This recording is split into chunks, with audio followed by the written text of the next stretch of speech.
Is this thing on? All right, let's get this show on the road.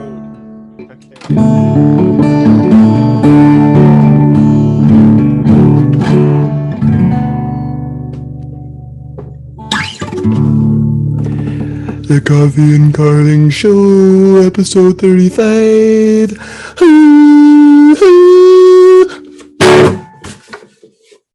There it is. Episode 35. Welcome.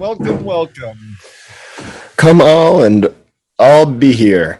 Whatever that might mean. Do you? I don't know. Welcome. Big happy coffee to you. You drinking coffee? Oh, yeah. Coffee, eh? The finest of coffee. What do you got there? Are you drinking? No, what do you got there? No, you. What are you drinking? I got my old faithful. What do you got? Yep, same. I got some. No, I don't. I made decaffeinatio de Traiteggio's coffee. This is a coffee made of decaffeinated beans and a little bit of cream in there, a little bit of maple syrup in there, and I got my seaweed. That's wonderful. So get right over the mic. I don't know how people eat that stuff. My wife and kids always gobble on that. And then I say, clean the crap off your teeth because your teeth are all going to be coated, layered with seaweed pieces. It's a beautiful thing. It's true. Yeah. It's good, though. Yeah. So this week's coffee heroes, not seaweed eaters people, but our real coffee heroes this week. People. Are John Bart, Lee, and Tom, and Anonymous. So thank you guys for sponsoring today's episode. And yeah, salt of the earth people there, especially the guy who didn't even credit himself or girl. Yes, Anonymous. Yeah, if you want credit, you got to put your name in. But speaking of salt, is that stuff not like crazy salty? Oh, it's so salty. The good stuff is. You probably have had the stuff that you're. What? Oh, maybe this. No, I don't eat it. I tasted a little pinch. I'm like, I'm not eating that. I'm not. Oh yeah, water rabbit. Oh, We'll sign you up for being water rabbit school, man. I'll do it. I'll hop in the water. So, what have you been up, Diggling? What have you been up to? What have I been up to? Yeah. What about the jokes? What? The jokes. Oh yes, of course the jokes. Well, you know what? Special treat for you. Mm-hmm. Oh, by the way, you want to explain to the people why we're back on the Zoom while I look up my joke here? Oh yeah. Well, we have this really nice software that we paid for and are currently paying for. Twice. Second time we've given it a shot, and it tends to not work. It shuts down every time we try and use it. So it's been an hour. Yeah. So yeah. With that said, this is the reason I'm saying that, because I'm going to give you an old classic joke, and I'm very excited to share because of the jokes that we failed on weren't that good anyway. So we're going along. All right. I am telling you one of my favorite jokes ever, and I know that you've heard it, but the folks at home may not have. Yeah. So this is from our great Canadian comic hero, Norm Macdonald, and it's called The Moth Joke. No. Really? Yes, it is. All right, here we go. A moth goes into a podiatrist's office, and the podiatrist's office says, "What seems to be the problem, Moth?" The moth says, "What's the problem? Where do I begin, man? I go to work for Gregory Ilinovich, and all day long I work. Honestly, Doc, I don't even know what I'm doing anymore. I don't even know if Gregory Ilinovich knows. He only knows that he has power over me, and that seems to bring him happiness. But I don't know. I wake up in a malaise. I walk here and there. At night, I sometimes wake up and turn to some old lady in my bed that's on my arm, a lady that I once loved, Doc. I don't know where to turn to. My youngest, Alexandria, she fell. She fell in the cold of last year. The cold took her down, as it did many of us. And my other boy, and this is the hardest pill to swallow, Doc, my other boy, Gregaro Ivanilovich, I no longer love him. As much as it pains me to say, when I look in his eyes, all I see is the same cowardice that I catch when I take a glimpse of my own face in the mirror. If only I wasn't such a coward, then perhaps I could bring myself to reach over to that cocked and loaded gun that lays on the bedside behind me and end this hellish facade once and for all. Doc, sometimes I feel like a spider, even though I'm a moth, just barely hanging onto my web with an everlasting fire underneath me. I'm not feeling good. So the doctor says, Moth, man, you're troubled, but you should be seeing a psychiatrist. Why on earth did you come in here? And the moth says, because the light was on.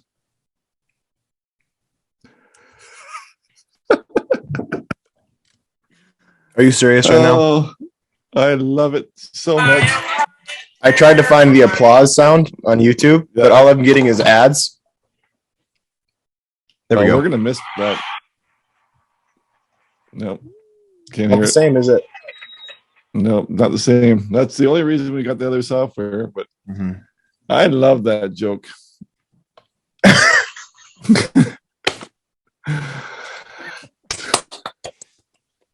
Wow. That's a bad joke. It's a good joke, but it's a bad joke. It's a great joke. The lights it's all in the the amount of detail is amazing. Yeah. He really, when he tells that joke too, he stretches it out for like 8 minutes, doesn't he? Oh yeah, no, he does it on Conan O'Brien's show, and he really drags it out. And, it's great. But anyway, how is the weather at your end over there? Because I should not be drinking coffee. I should be replenishing a gallon of water that I sweated out today. Yep. This is like peak summer weather here. I even got my short pants on.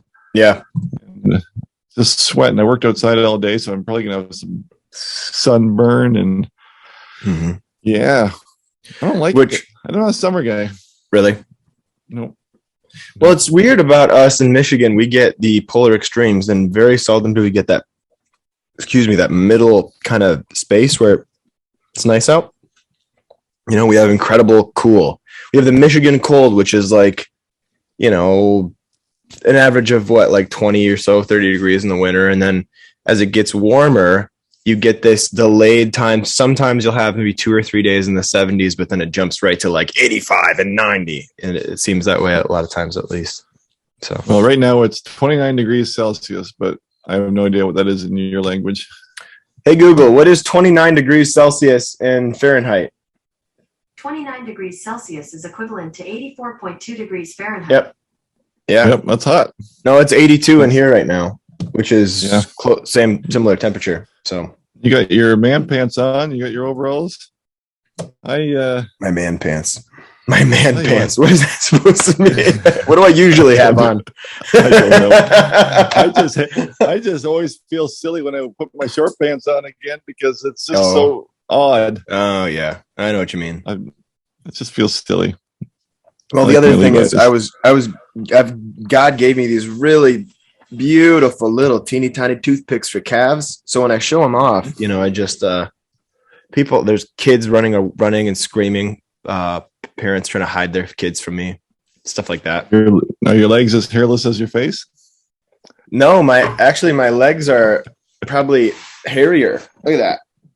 Oh, that's beautiful. I didn't have to see it. The world got to see something that they didn't want to see, or maybe I blessed them. Who knows? You never know.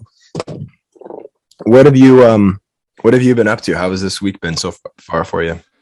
Well, I'll be quick because this week has been an absolute whirlwind. Mother is still in the hospital, and so my father's at home and he needs care, and so I basically moved in there, spent four nights overnight there with him and taking care of him a little bit, and back and forth to the hospital and working a couple jobs. It's been crazy. But you know, I hope they listen to this sometime. And I was always told how stubborn I am, you know, but dealing with both of them, it's not my fault. It's not my fault. Dude, I know which product. I am a product of my parents. Yep. Yeah. Stubborn old people. So, well, there. tell us, Doug, where do you fall on the nature versus nurture spectrum? Yeah. Either way, it doesn't matter. Yeah. It is what it is. Right. But yeah, so that's what I've been doing. It's been crazy. And all kinds of crazy conversations and appointments and stuff that the boys are all dealing with. And it's different. But I hadn't made a video in like a couple, 3 weeks. So I did get to make a video. Of course, I didn't do what I wanted to do, and that was getting out of the carving room and exploring and carving and stuff. But I did do a little carving demo, which I said I probably wouldn't do at the desk here again. And that was these, I don't know if I showed these before or not, but the Easter Island heads. Real fun, simple carving. But the reception, it was as expected, and that's why I wanted to get out of the carving room and make videos fun again. I don't know. I think maybe it's summer. We'll call it summer because of summer. But I think the carving tutorials are really, really on the decline, and just need to go out and do stuff again. Yep. And so, yeah, I get that though. I mean, I feel like when I'm not watching as many the only stuff that I'm really watching a lot of still is interviews. I like to watch interviews or people talking, or those are the kind of podcasts that I like. Which is, I mean, part of the reason that we're probably doing this is because we both like these kind of podcasts, right? Oh, yeah, for sure. But sometimes I think maybe there's all the guys that we're going to start carving have started carving.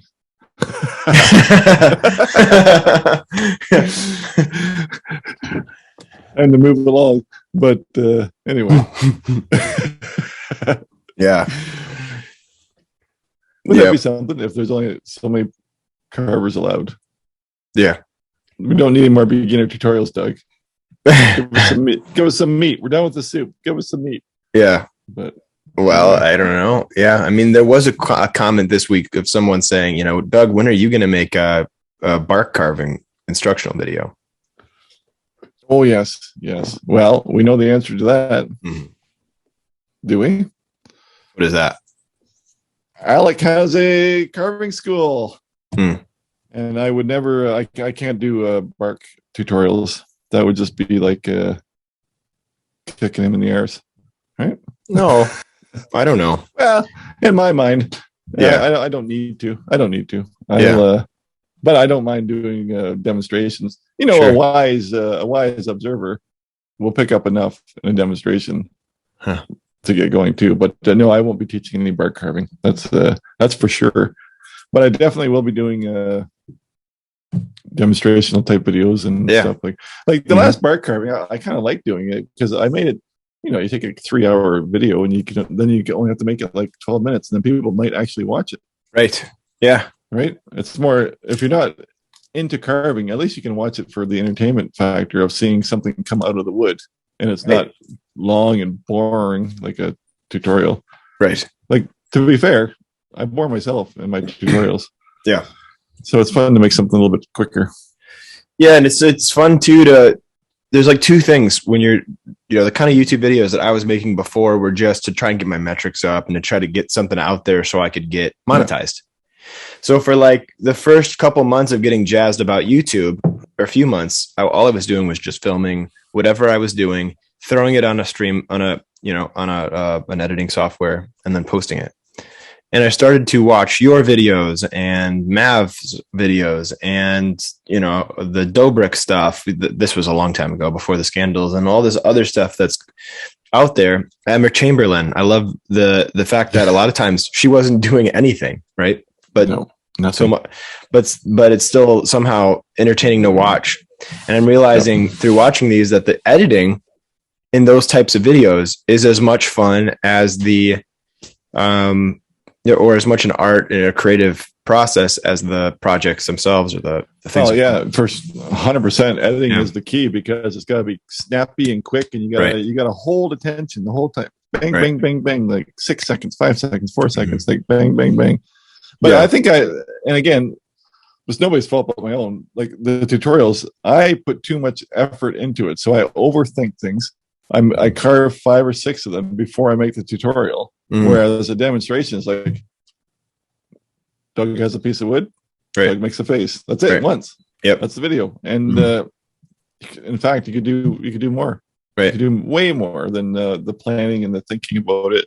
And then you're not giving away a pattern, but it's easy. So, yeah. Both are good. They serve different purposes, and not one better than the enough other. about me. What have you been up to? Well, that's all you got? That's all I got. I'm telling you, I've been running all week. It's just been a whirlwind. I'm surprised it's a week gone by already. I think you were trying to text one of your kids a picture of your dad, just at the kitchen table, and you accidentally sent it to me. I did. And he I know you're going to tease me and call me gay for this, but he is an adorable old man. He's just sitting there at the table with his oxygen on, and I just saw him and I went, "Aw." So yeah, I wish him well, and feel bad for him that his wife's the way she is right now. But and you too, So anyway, it's a crazy time to be at this stage of life. So we'll see how it pans out. Right. It's like right when you're done with your kids, then your parents become your kids, kind of, right? Yep. Yeah. Anyway, so the basic kind of gist of my week has been 2 kind of main projects: finishing up Sitting Bull, which has proven to be anytime I do a bark project, I can go into it with a certain level of detail, and I like detail. I think, and I never really I don't think of it that way. I just think of it as I like making it the way that I like to make it. But other people have said, you like detail. Okay. I like detail. So I've been doing bark carvings for so long. When I get to the larger scale stuff, it's to get the same level of information per square inch. You spend 50 times the time. I mean, just way more time. And so I'm finding with Sitting Bull, especially, there are so many elements in the headdress, and there are elements in, capturing his face properly. I'm just sitting there talking to a neighbor as they come over in the backyard to see what I'm working on. And all of a sudden I notice the cheek is jutting out too far. And this is after reworking the cheek 4 or 5 times. So, there's always something to fix. And I wonder, I'd love to ask someone like Bruno Wolpath or someone more experienced than me what they do. But for me, it really helps a carving to have it around in the shop, half finished, especially the big stuff, right? Because then I can go, oh gosh, that's not right. I need to fix that. I need to make that nose over, push it over to the left, or shrink up the ball, or the lips, or the lower lip is sticking in too far, or it comes out, So anyway, digressing, I've been working on that. I made a mount. I mounted up, speaking of carving outside, my buddy came over, and I got really jealous of him for carving in the backyard and enjoying the nice day out. So I brought my piece of basswood, my Sitting Bull carving out there, and I mounted up a piece of wood, made a fixture on the tree in my back porch. Oh yes, let's talk about this. Yes. Yeah. And so it was great, just awesome to sit out there and enjoy the sound of birds chirping and the sunlight. And, it's warm, of course. It's Michigan warm, humid, but you can't beat it. Well, what you just said there, I was envious too. I saw you had that little setup on the tree there, and I was like, why am I not doing this? I always thought that I had to build like a little lean-to out in my yard. Yeah. Like a little carving, like a little horse stable type, little 3-sided lean-to. Yeah. With a tin roof or something, and I'd have a post, and I'd have my carving station in there. And then I was looking, every time I walk out my front door, I got to walk around my whole front porch. I probably have 80 feet of front porch. Oh, man. It's three sides of my house, and the front's, I don't know, 55 and probably 24 feet on each side. Wow. And I only use like the front 20 feet really with the front door. Yeah. I don't have to build nothing. I can just make a carving station on the side of the house there. No one sees it. No one, it's not going to be anyone's way. And I need to carve outside too, because like you said, Fantastic. I sit out there in the morning with my coffee sometimes, and the birds are chirping, and everything's going on, and maybe a little breeze even. It's just fantastic. And again, with being the porch, you already have the roof on it anyway, so I'm not going to get that direct hot sunlight and the blinding light, but it's still a natural light, which is you can't beat natural light. I mean, you can if you have enough money. But to the paupers here like me, that you can't. It's the best. It's the best light, even for picture taking. Right. Natural light is. Why is my heater turning on right now? It's 83 degrees in here, and I hear my heater turning on. You turn off. Jeez, oh Pete. Yeah, it's like that's exactly. You have a landmine, a gold mine right the opposite. You have a landmine of a wood carving. There's a difference, folks. I gave my neighbor a landmine of fertilizer. My housemate's dog is leaving me a lot of landmines lately in my front yard while I'm cutting lumber and stuff out there for a construction project, which I'll get to. Oh man. All kinds of fun little. So the whole thing is when you're out there in the sun, it saps you of energy. I mean, I get tired out there. Like yesterday, day before yesterday, I was out. Wasn't even all I'm doing is pushing a chisel, and I'm sweating and I'm tired. And today, overcast outside, carved more today than yesterday, and I feel great. So, well, I spent my entire day outside today. Did you have sunshine? Oh, it was hot this morning, but it was a little bit more overcast. But this afternoon it was full sun all day, all afternoon, and it was hot. Yep, hot. I probably got a sunburn on my scalp. But yeah, I didn't wear my hat because that'd be even hotter. So right. Well, yeah. So that, and then the other project has been this bench. I'm building these like seating areas that people have in their kitchens now. They're like almost booths, like bench booths, built-in booths. Yeah, I actually like that, like a restaurant booth. Yeah, basically like a restaurant booth, but with the other side being like chairs, right? And then it's not like a booth where both sides are a booth. It's like an L. One side is a booth. Yep, and so you go. So it's like a boo. Yes, it's a bow, actually. Yeah. A bow. There's no Yeah. No, you're missing the elf. That's right. No. So you have seen these. Okay, so what I'm saying is I'm in between the idea of putting a round table. Imagine a little L. One leg is much longer than the other, just like me. And the question is, do I put a circle table in the corner or do I put a square table in the corner there? All the hip, probably the HGTV people are all doing the round table, but that to me doesn't make any sense. Well, the round table, you lose space in the corner. Yeah, right. Yes. All right. And even if you did, how would you make a round booth bench at the back in the corner? You don't even make it round. People they have a corner and they just shove a round table and it looks cute. My friend did this in her house in Nashville and it looks awesome, but is it practical? I don't know. This is an example of it. For those who are listening, you can watch us on YouTubes and see what we're talking about. Yeah. You see what I mean? I mean, yeah, that works too. It works, but I want to maximize. The whole point of this is I have a tiny house sized house. Like when I'm at dinner parties and people are like, oh, you have a house and you're how old? And there's always another friend who's nearby to be like, oh, more of a shed, but yeah, he's a house. He's in a shed. So no room for a dining table, a decent sized one. The one that we have there is obstructing the pathway from the living room into the bathroom. So we've decided to move the whole dining area away from the living room, away from the bathroom, near the kitchen. So that's going to be the new dining area at this booth. Have some chairs at the table. Yeah. And the beauty also is that with the bench on the backside, you have a lot more storage. That's right.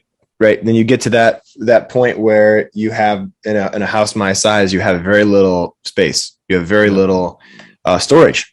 No closets, So nothing. And then with the table there, that's a good place. You can put all your doilies. Yes, you have no idea how many doilies I know. a 27-year-old man can have. I can imagine you have a lot of doilies. Yeah.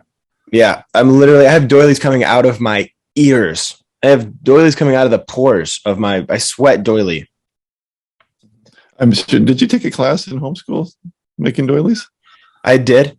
And I did. And I actually did. And I actually out-doilied my grandma. She wouldn't admit it, but I out-doilied my grandma. I could doily better than the best of them. Mm-hmm. Do you know what I remember doing when I was a kid? Was spool knitting. What's that? It's like you take a spool, a thread spool, which I actually have a whole box up here for carving. But you put 4 nails in it, and then you use your yarn and you make this. I can't explain it. I haven't done it for 45 years, but you create this little snake design of knitted coil, and then you take those coils and then you could wrap them around like a snake and have like a hot plate, or you can make something with by sewing all those little yarn snakes together. Okay. Yeah. Something like that. No, I never did that. No, we did the one thing we did like that. We did 1 year I did this thing called a co-op, which, I won't say you should or shouldn't do it, but you should do it. If you're a homeschooler, just don't do it. Because the thing is about a co-op is unless somebody's mom is like a teacher or like a really bright person who like studies in depth certain subjects academically just for fun, you're going to have 5 or 6 moms with their kids going insane, running around, throwing stuff at each other, stabbing each other with big, sharp, pointy, real knives. And that's what ended up happening. But one of those classes that we did was history co-op. And we went to this campsite, and we went in the woods, and we had ivory soap and a little paring knife, and we all carved whatever we wanted out of soap. I don't know how this connected to history at all. How does that connect to history? Soap carving? I don't know. And so we did the history of our founding fathers. I don't know. Hobbies, of our founding. I don't know. So we did it, and I carved a soap truck. I blew it up with an M80, but that was my foray into wood carving. Yes. So maybe you should do that. If you are a homeschool mom and you're looking at stuff like that, the 1 or 2 homeschool moms listening right now, maybe consider co-ops. Well, I had my mother's here in the hospital too, and we were talking about things we used to do, and she used to do calligraphy. You know calligraphy, like she would get like a whole stack of diplomas, and she'd write people's names in that big script, fancy script and stuff. And I had my own calligraphy pens too. Really? I learned how to do it too. Really? Not to the same extent as her. She was way fancier than mine, right. But I was just like a basic level of calligraphy. And that's why, like, to this day, I always like my little. Yeah, that's cool. Oh yeah. That's the pilot one. This is a zebra.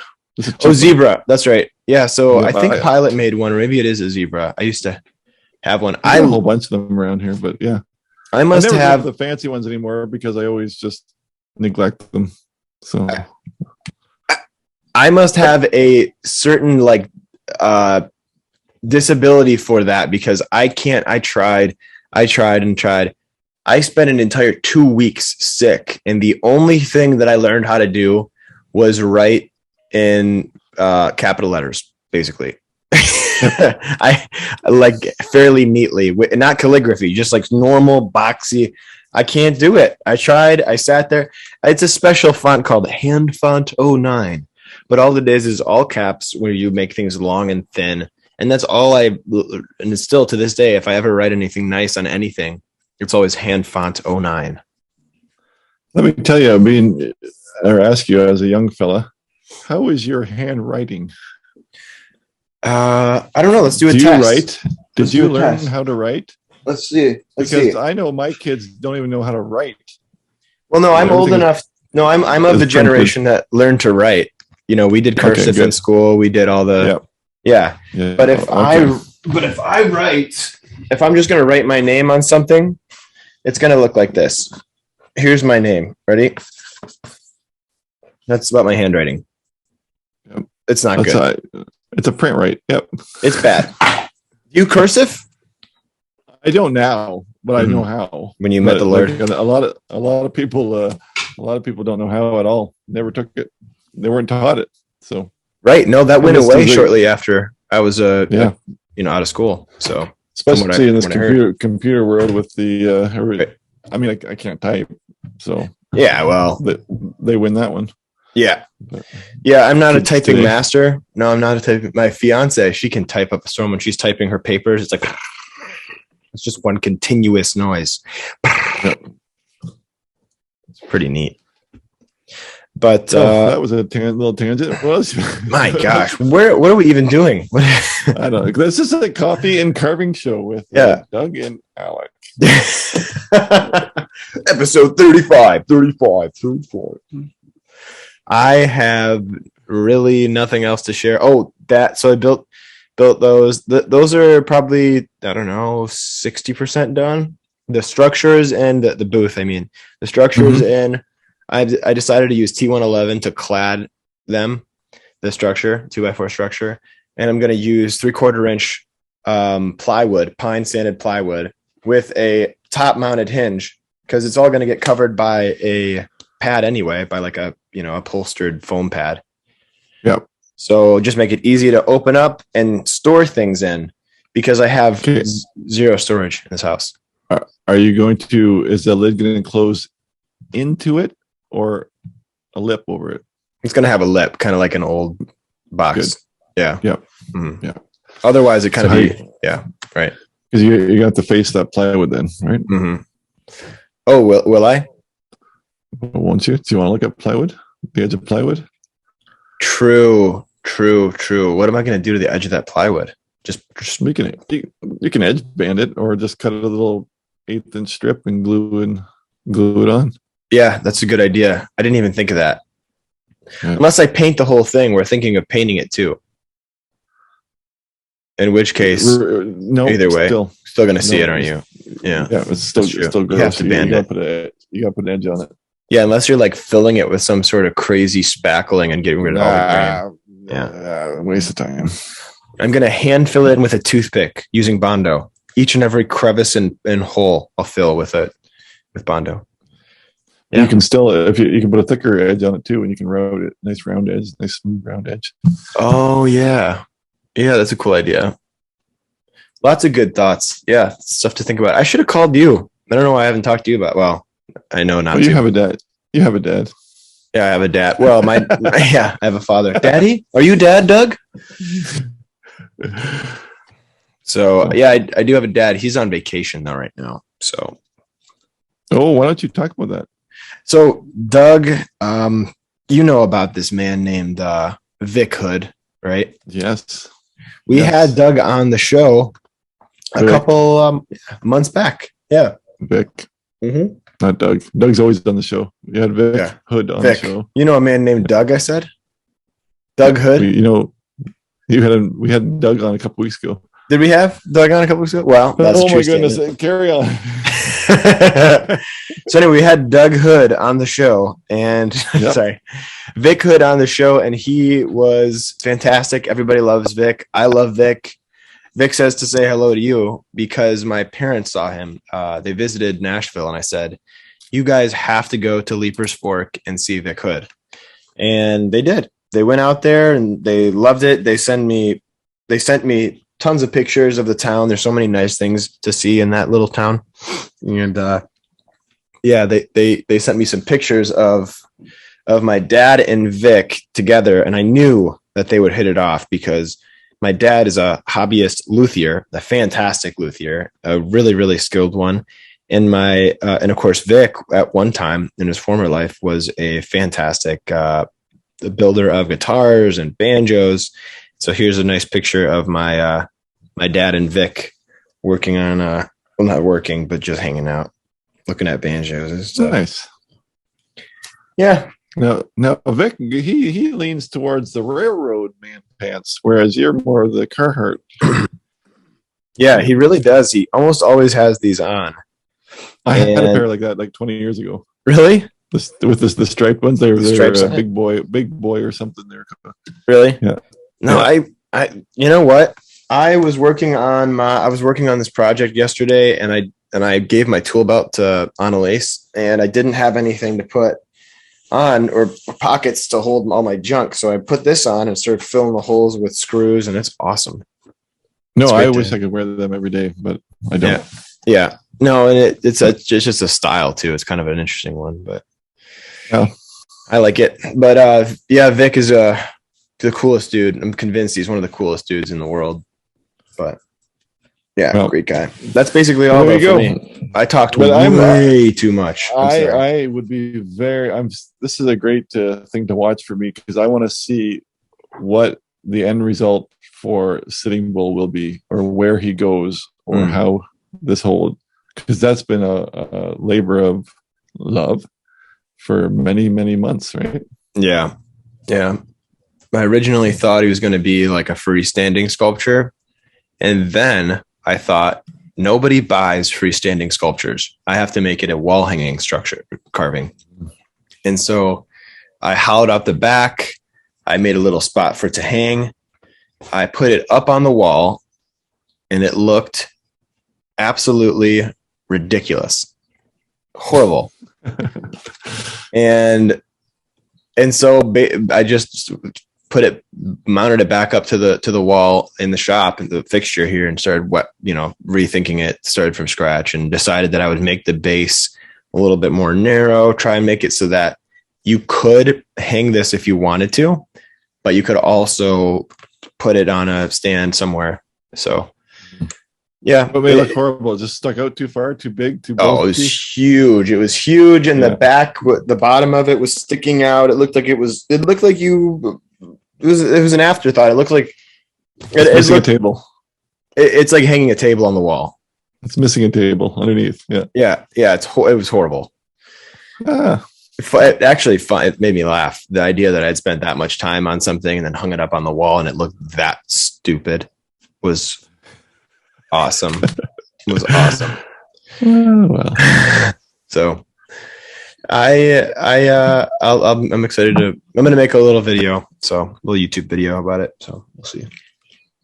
Hopefully not as bad as the last ones I made. I'm going to delete those when I put this one up, because the ones that I put up were in that phase of making horrible YouTube videos as a hobby.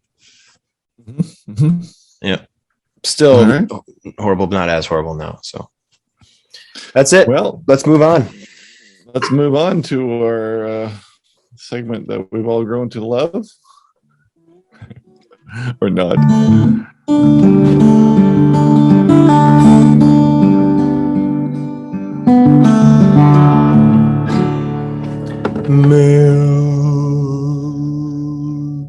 Do I have to? Just say it next time. Just say it. I'm going to make you Just say sing it every single time. I love it. I don't. Dougie doesn't sing. That's the best part of it, though, really. I know. Also, look how artsy my mom got when she was sending me pictures of my dad walking into Vic's studio. Like, here's a picture of him In mid-walk. action. Yeah. In action. Yeah. It's almost like I'm watching a vlog of them hanging out. So we got a few great questions, actually. Some good feedback this time, so we appreciate it. First one's from a gentleman named Rob A. Cox. He is got some inquiries for us, and Rob is definitely a man with a Southern accent. I can tell that based on his name. And so I'm going to do a Southern accent for reading this. This is Rob A. Cox by Alcacast. Thank you for listening. Hey, y'all, a few inquiries for you. How much is too much basswood? I inherited from some friends 3 boxes of by-the-pound basswood, a whole whack, to include a big block of butternut. Their family member was a carver who passed away, and they donated all the carving wood to me. I read that so stupidly. Okay, here we go. Let me start this again. I inherited from some friends 3 boxes of by-the-pound basswood, a whole whack, to include a big block of butternut. Okay, it's just written that way. All right. Their family member was a carver who passed away, and they donated all the carving wood to me. I'll tell you what, right now, I'm up to my ears in basswood. I'm up to my ears. When did you decide it was time to seek out professional instruction to level up your carving skills? Was his second question. Which, first of all, what is that first question? What's the answer to that? We're just enablers here, and you cannot have too much basswood. That's a farce. That's a farce that's been passed down from many a wife. Mm-hmm, mm-hmm. Rob, you're in good company. Yep. Hoard that basswood. That's right. You're good to go. Yeah, to me, kind of looks like I'm going to call it Rob acoxing somebody when they brag on their basswood subtly by complaining that they have too much of it. Yeah. Oh, you know what I have too much of? Basswood, the most sought after wood carving wood. I wish I had somewhere to put all this basswood. No, you can't have any. It's like you and your bark. Yeah, right. Well, it's like finding hen's teeth, and you got a whole truckload of bark. Mm-hmm. So this is a great question, though. Rob says, when did you decide it was time to seek out professional instruction to level up your carving skills? Soon. Yeah, I hope to do that soon. We both should. Very soon. We both should one day. In addition to basswood, I inherited a huge drawn. Okay. Seriously? You Rob A. Coxing us, Rob? In addition to basswood, I inherited a humongous draw knife that appears to be old. I can't read. And was wondering if you would have some insights to it. The manufacturer stamp says here, Palmer. I haven't closed a photo. Thanks, as always, Rob A. Cox. Palmer, I don't even recognize the name. Oh my gosh, my phone's in auto turn mode here. But yeah, look at that. That's a nice little logo there. Yeah, no, it looks like a good tool. Yeah. There you go. I know nothing about Palmer tools. Me either. No. But we get it, Rob. You have a lot of really nice things, okay? A lot for making us feel bad. Okay, Michael Ham. Okay, this guy's definitely from the north. Hey, fellas, I love the upgrades and efforts to the show. The new video and audio quality are professional grade. Now, if we could get Alec to sit still and not walk around, laugh out loud, maybe tap his mic to his shirt. Tape, sorry. He spelled it tap. Oh, boy. Oh, no problem. Oh, boy. I kid. Seriously, thanks to you both for the content. My wife walked by and saw I was watching the podcast the other day and says, "Oh, sorry, I didn't know you were having friends over." Question. Yeah. No, go ahead. Yeah, he says question. I was just going to say, I'm glad he cut that one episode when we had better quality. Yeah. That was just a tease. Remember that time when we had good quality, except for that little echo part there, but otherwise it was pretty good quality. Yeah. Yeah, it echoed and it was clear, but yeah, that's that bigger face. I like the pictures were bigger. Go ahead. Question is, do you think? No, whoa, sorry. I apologize, Michael. I apologize for the accent. Do you think beavers have a taste preference for certain tree species? I do a lot of Christmas ornament carving, Santas, Grinches, etc. When carving the face, is there a pecking order you have in mind when roughing in? For example, 1, nose, 2, eyes, 3, brow, temple, 4, chin. I feel like I got the nose somewhat set, then I'm jumping around a lot randomly. Almost like I'm finding the face rather than carving the face. Don't know if that makes sense. Okay, so there you go. There's your question. Lots of great stuff. Thanks for the template, Doug, he says, and he's got some nice pictures of some carvings that he did. Nicely done. Oh, very nice. Very nice. Well, what do you want to talk about that? What's your order?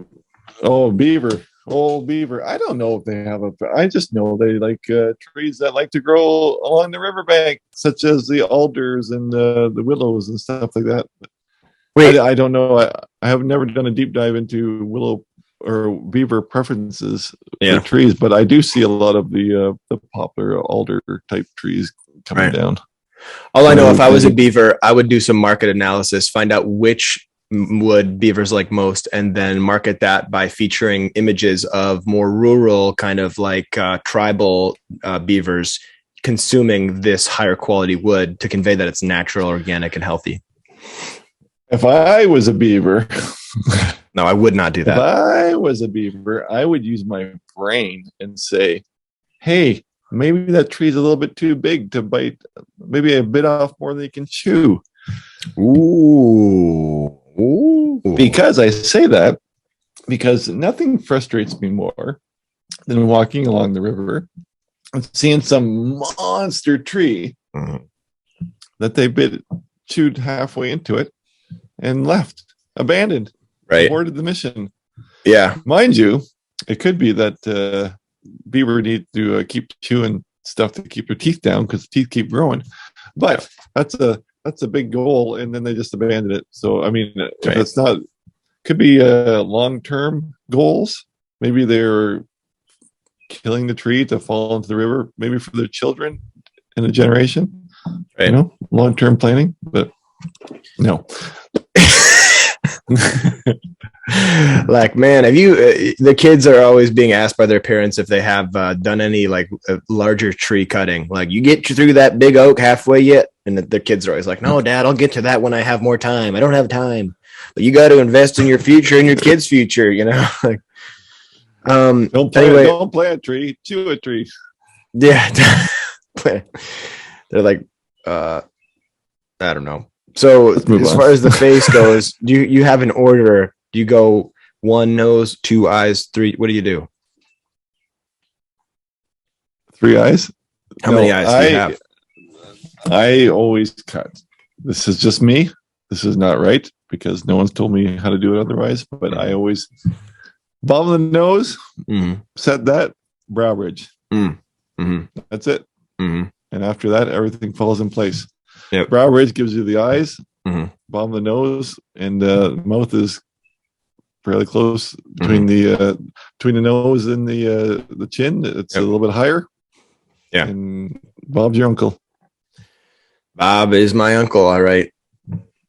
Yeah, so I do that too, but except I don't do that first part. I just start with the brow, the forehead, then I block in the nose.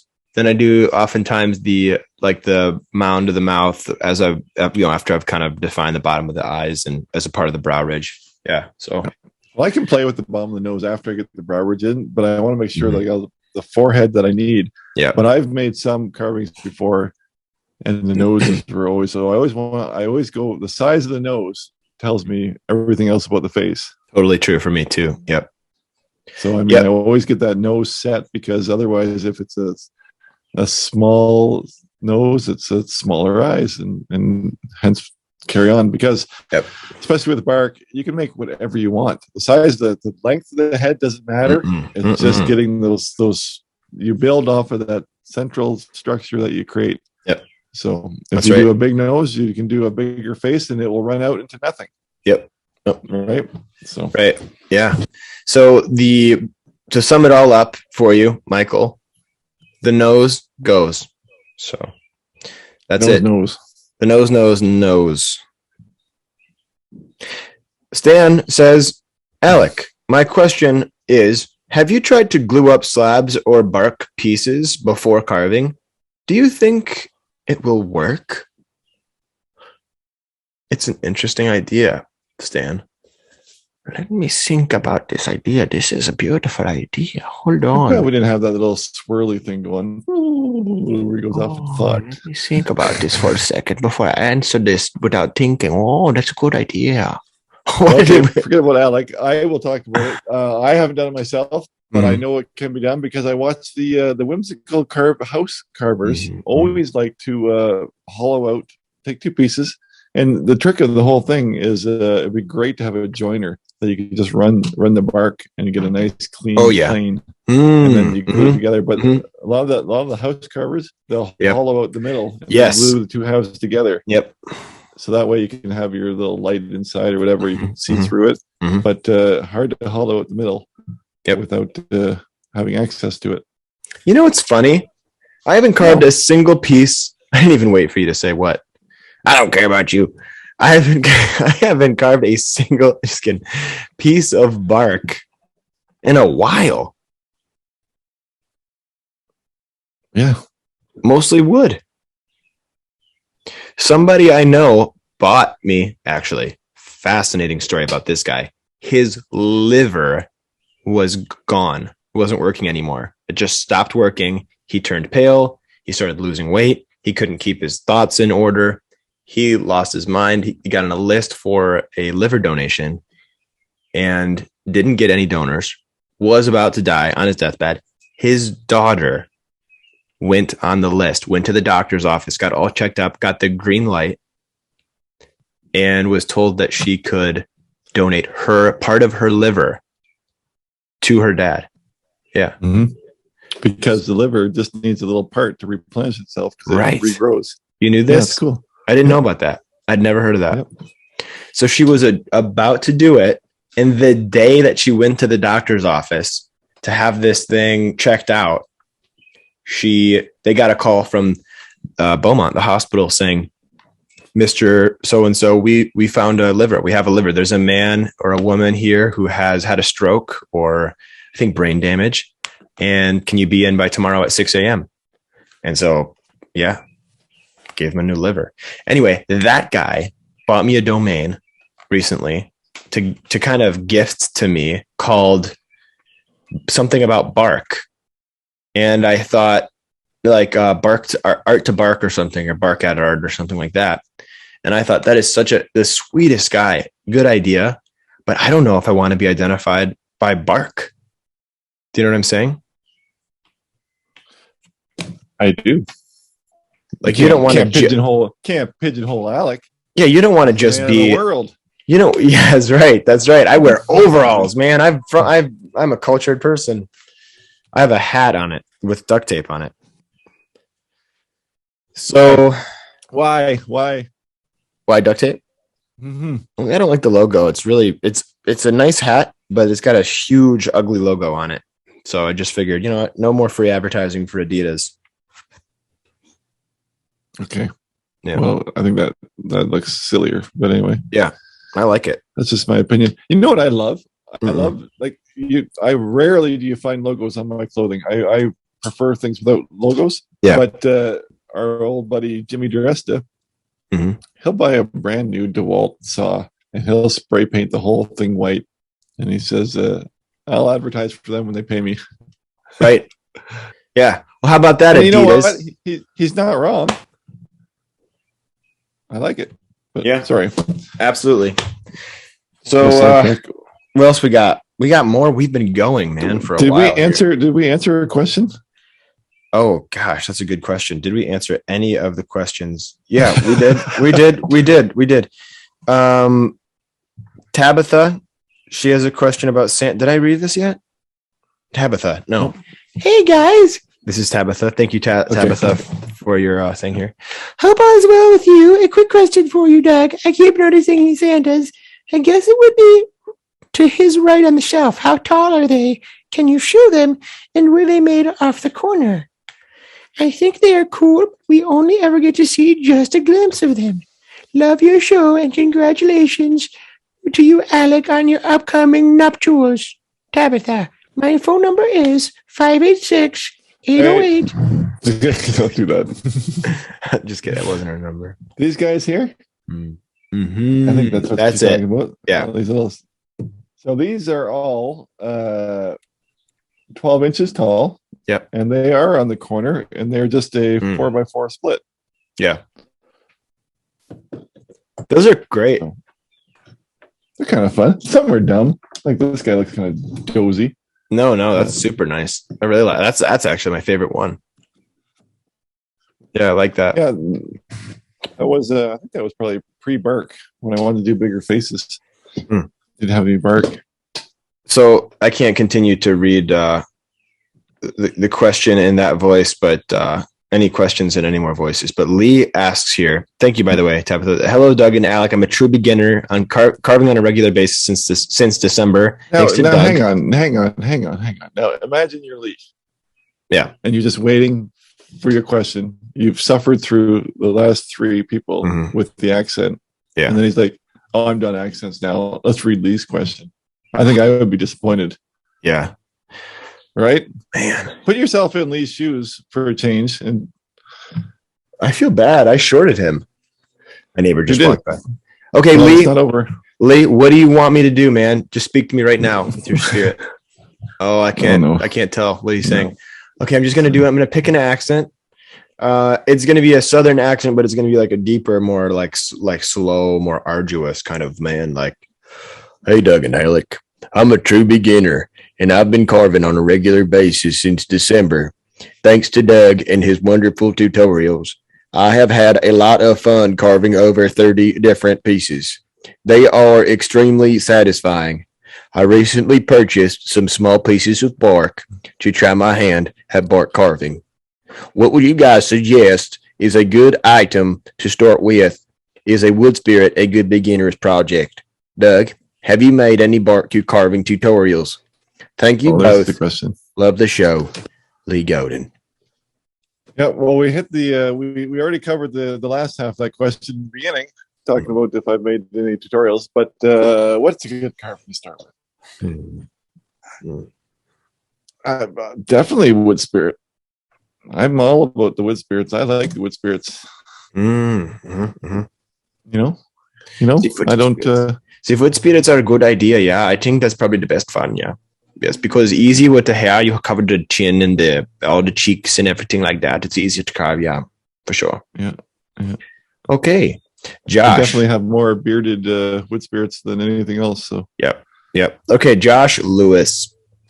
Let's say it at the same time. We know who this guy is, where he's from, right? He is from 3, 2, 1. First thing that comes to mind, Canada. That's right, Canada. Good. Insert time of day from sunny East Coast. Okay, my question is, where does your inspiration hit, eh? Walking to the store, watching something on the TV, or the telly as I like to call it, wake up in the middle of the night with an idea. Recently, I was at this one's hard to maintain. Recently, I was at the dollar store and saw a children's sprinkler in the shape of a fire hydrant. I can't freaking do this. Why does it always turn Irish? Well, my first thought was what would be an interesting carve with Doug's patented cartoon eyes. Cute and weird, eh? I was thinking along the lines of Doge and his giant novelty pencil. Second thought was how mad I would be if my wife would be if I bought it from the dollar store. Dude, you got bigger problems, bigger fish to fry if your wife's upset at you for buying something at the dollar store. Yeah. Yeah.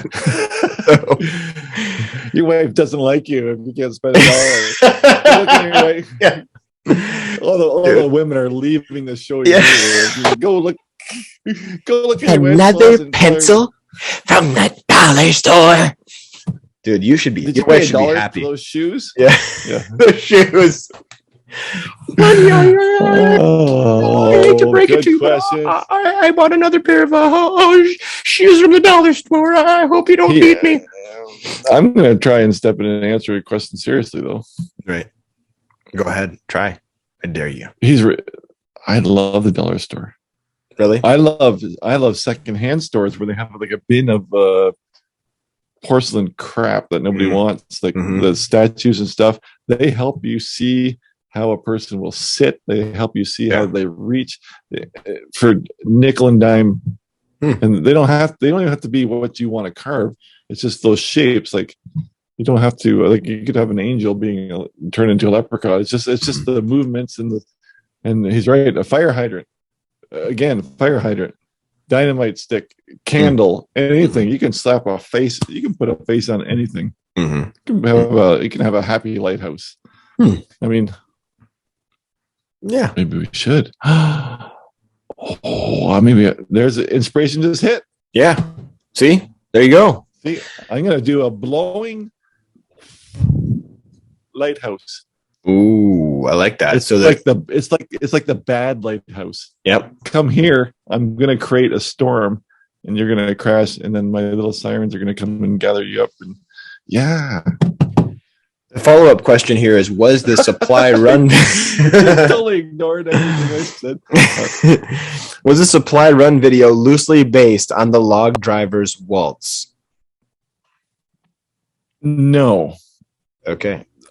The supply run was loosely based on my paddle to the sea video, but I wanted to make it more gnomish and tell a better story. Because the paddle to the sea one that I made is I love that story, but I just made a goofier version, honestly. There you go. Inspiration. I'm going to keep going. I'll keep yapping my gum. Wait. The inspiration. I work by myself, which I love, and I think of the most ridiculous things all day long. Yeah. And sometimes an idea will pop in my head. I'll write it down. By evening, I'll look at it and say, "Are you on drugs? Like, what is wrong with your head? Like, how'd you, because this crazy brain just keeps on churning and churning. And I think of crazy things, and sometimes they're worthwhile, and sometimes it's just garbage. But my brain is always coming up with silly nonsense things. Yeah. For me, I have to usually, an idea comes to me when I'm reading something, or if somebody says something, and then it'll kind of evolve from talking with people. Or I don't think I ever have just a completely original on its own thought. It's always sparked from something else. And so, yeah, I always read. I even thought about reading this book about free will, and I absolutely got into this idea. This sounds so freaking artsy fartsy, but I decided to do an art piece or carving piece that has some elements of meaning to it besides just the look of it. So you have this cat that won't leave me alone. My neighbor's cat came over, and it's just stayed over. And so I've been taking care of it. And it's adorable. I really don't like cats at all, but this cat, Stevie, has become my little pal. And I decided I was going to put her in there. And I was talking, little Stevie time. So I took some pictures of her. Time. What's that? Oh, sorry. I was just saying, Stevie's your little pal for now. Yeah, for a time, right? Stevie, move on to. Yeah, like they all do. That's so mean. I'm sorry. It's probably true. Stevie will get tired of me for sure, but Stevie right now is my friend. Okay, so anyway, back to my story before I was really interrupted. Yeah. This cat is cute. I got some pictures of it. I want it to be attacking a bird, but I want there to be like a setting, right? I don't just want to carve a bird being eaten by a cat or being chased by a cat. But I want to have this woman's hair flowing back, right? This drawing I showed you, everyone, and you guys voted on, where these elements are woven into it. But that was just from somebody mentioning a book. I didn't even read it. I ended up reading the book, and it was kind of but anyway. So yeah, just usually from random stuff. Yeah, sometimes it'll be talking to people or seeing. Usually not from other carvings, though, surprisingly. I don't find as much maybe inspiration in carvings as I have from you'd think, at least. So, all right, here's a question from Jason Leach. What does Jason Leach sound like? When you're carving a realistic creature, do you prefer to create based on your imagination, or do you carve based on an actual person, etc.? Did you hear what I was saying? Well, I figured out. He says. Basically, he's saying, do you carve for your imagination or from a photo? And I know your answer, so let it out. Yeah. I use photographs almost always, 70% of the time. But then I also like to sketch before a carving. So there's that. So sometimes I'll fold other things into it. My cat, Doug's beard. No, I've never done that, but what do you do? Thank you. It's a fault, to be honest. Seaweed eating water rabbit. It is a fault because I should be looking at photographs more. I've always said this. I always dig into something and just go wing it. Yeah. I wing too much, and I always end up not where I want to be. Well, sometimes it works out, but I wing too much. I need to have some. I need to focus on a picture and just get those elements down better. I think it's great to be able to use your imagination. I think it's great.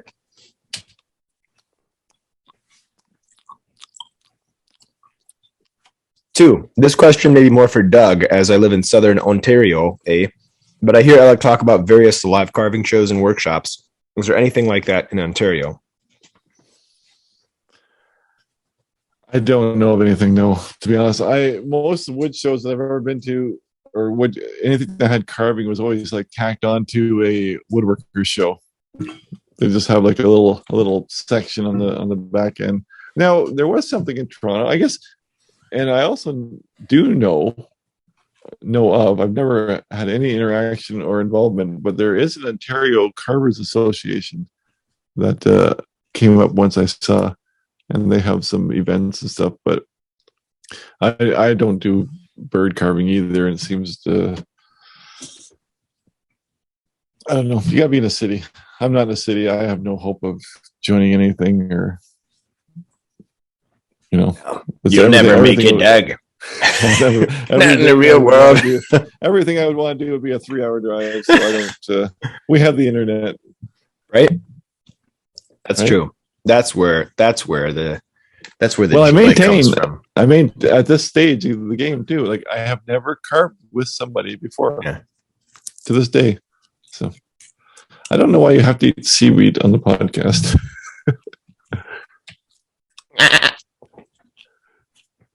Okay, here's one from a guy named Forrest, and hopefully it's Foresty Forest. Why do I have to eat? You asked me a question, I'll answer it, right? I'm not going to gloss over it. Because it's the most delicious, salty snack, and it has great audibles, man. People love those audibles. Mm-hmm. Actually, comment below. Do you like those beautiful audibles? Do you like the sweet, sweet sound of...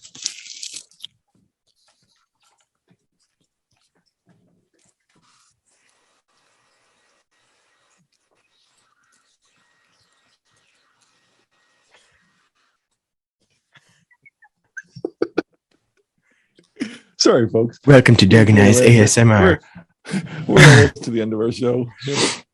Why do hockey coaches hate checking their email? Oh, I do. I heard this one. Let her go. Because they don't like getting too many forwards. Oh, too many forwards. What a knee slapper that one is. Thank you, Forrest. I like it. I do really like it. He says, I love your show. Blah, blah, blah. Sorry. Sorry, Forrest. It's not you. It's me. We got a podcast to do here. Lots of really nice comments. Thank you so much. I appreciate it. For Alec, how do you stay inspired or come up with things that are interesting to you? You've been at this a long time, and I realize you make a living at it, but do you ever get artist's block? I find that I almost run out of ideas at times. Doug, I see your carvings are absolutely everywhere online. I see them on Etsy, Twitter, and have even seen them at a flea market. They aren't labeled Doug Linker, but rather people taking them as their own. But they are copies that someone took from your videos. Does that flatter you or bother you? Or maybe you don't care. I try to take techniques and manipulate them to make them my own. I don't sell anything because I'm terrible. But there are a lot of copies out there. Sorry for the long emails. The email, keep up the good work, and see you down the road. No, thanks, Forrest. What's my quick answer would be yes. Yep. On both accounts. Correct. No, I make the videos. I give away, like, when I make a video, I like to think it's mostly my unless I say specifically that it's such and such pattern. Mm-hmm. But no, I do a lot of work to come up with an idea or in a pattern that's easy to carve, and I lay it out for you, and it's yours. Right. You take it and you make your own. What would bother me? Maybe I would be bothered by saying an original one of a kind when I read that original one of a kind only carving, and it's my carving. But do I care? No, not too much. I know what you mean. I see them all over the place, and a lot of people never mention me. And who cares? Yeah, who cares? Yeah. I'd be more concerned with other things than that. But because, well, I'll leave it. Yeah. I make the videos for you, and they're yours. Yeah. But if you claim or I like it when people. And again, it's just petty. So, but people say, thanks to Joe Blow for this pattern of this owl or whatever. Well, it's mine. So, but I definitely honestly don't care that much. I just when I read sometimes the one of a kind or whatever, I'm like, well, you're a liar. Yeah, that's all. But nope, right. I don't care. I don't care. Yeah. I don't care. I don't care about you, stupid people. No, that's what they're for. Yeah. So, and yeah. As long as they don't sign my name on it. That's where you start getting into some real weirdness, or stealing my t-shirts or stealing my videos. And people are coming into your house and stealing your t-shirts. No, my designs. Remember, they're selling my designs, right, as their own. So, oh boy. Well, I don't like that. Speaking of which, we have our own merch. You can find it at the link in the description. Right below. Yes, in the little link tree down there where what is it? We got buy me a coffee, t-shirts, we got super thanks now. Oh, YouTube has super thanks. Yeah, that's new, brand new this week. Yeah. Yep, that's cool. So anything helps us, we appreciate it. Keep affording the coffee and the seaweed.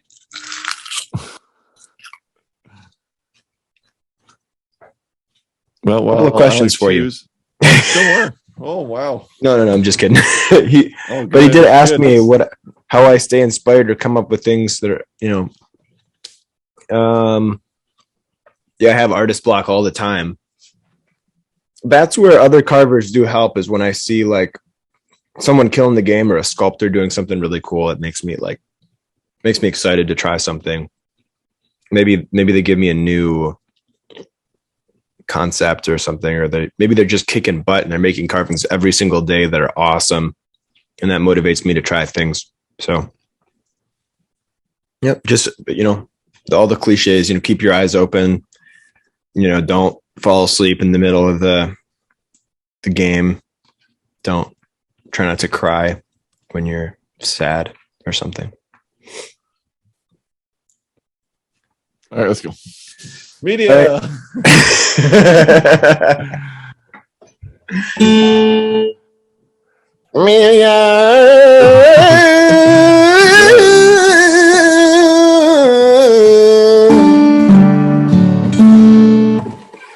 I can't imagine the worst intro. Media hour. Yeah. What have you been watching, reading, learning, artists, anything? Yeah. Anything outside of yourself? Weird. I've been, my buddy came over, Joel. I've mentioned him before on the show, but hey, I'll make him my featured artist again. He is awesome. Joel Grothaus is like kind of like one of those guys, when you meet him, you feel like you're introduced to somebody who's like a fine art, like a Renaissance painter from the, 1800s or something, or from that Renaissance era, the 1900s of the Renaissance era. Joel Grothaus, Grothaus, and he's a G, straight gangster. He's really good. Other than that, I have been pretty much listening to nonstop. I've been listening to my 2016 playlist that Spotify made me. Yeah. And it's a lot of Alan Stone. Are you familiar with Alan Stone? No, I don't know the name at all. Yeah, he's great. So those will be my two guys, Alan Stone and my good buddy Joel, my new buddy. What about you? Cool. No, well, like I said before, I have had no time to do nothing, but I did get caught on YouTube, and I found this fantastic man who just seems to love life. Or you would think he doesn't love life because of what he does. But his name is Robert Maddox, Maddox. And he's not an artist. He's not a painter. He's not a carver. He is an engineer marvel. But he's a crazy wild man because he puts jet rockets on, or rocket engines on everything. He has rocket engines on bicycles, on skateboards, on it, and he goes out in the desert and just lets these things scream. He's got this flaming, glowing orange, molten jet engine right behind his head, and he's got this big beard flowing, and he's filming himself with a GoPro flying down this thing all by himself Oh my out in the middle of nowhere, gosh. blasting off these jet engines, and he's just smiling and loving it. And he's great, the Rocket Man, Rocket Robert Man. Maddox. Good So old go Robbie check him B. out on YouTube if you want to have a laugh, because I just thought it was fantastic. I love that he is smart enough to make these engines, but I also love that B, he's brave enough to go out by himself and fire them off, but C, that he doesn't need a big he doesn't bring anybody with him. He's just doing it. Like it's just high speed. Like I said, these engines are just like molten orange right behind his head, and it's just screaming down the highways or down the salt flats or deserts or whatever it is. It's cool. That's my pick. That's all I got. Robert Maddox.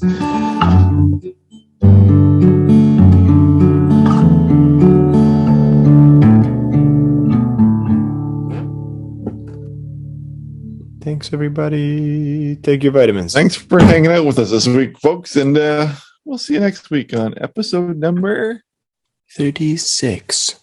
36. Have a good week, everybody.